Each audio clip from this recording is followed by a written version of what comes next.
Gelin şadbuna kovan idوێنە dema ku piştî salan gihîşt malbata xwe ya ku li navçeya Semêlê ya Duhokê. Kovan di destpêka tebaxa 2014 de li Şingalê ji aliyê çekdarên Daişê ve hatibû revandin. كانوا يبيعون بينا من واحد لواحد. وان ام جیکی دفروتن ایدن و لگل مرا دزان.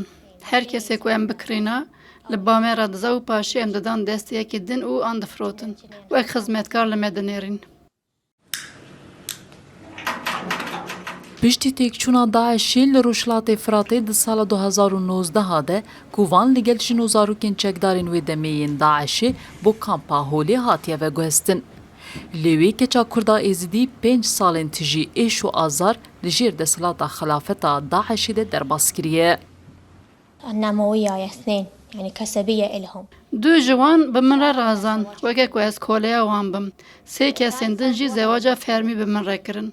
دو زاروکین من هنه او از نکارم به وان بجیم. داعشیان جیانه که تجی ایش و آزار بمن دان جیان کرن. كل قهر وبكي وضيم عشت وياهم.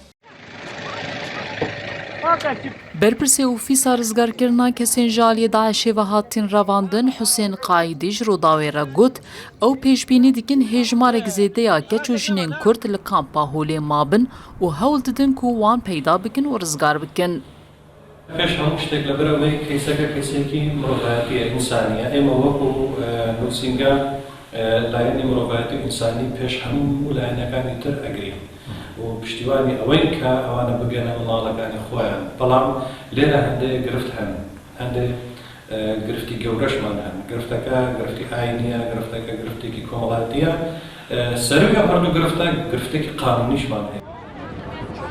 Heta niha ji 6417 Kurdên Êzidiyên hatin revandin, 3570 ji wan hatine rizgarkirin. 339 ji wan mêrin û 1214 jî jin bûne, yên din zarokin.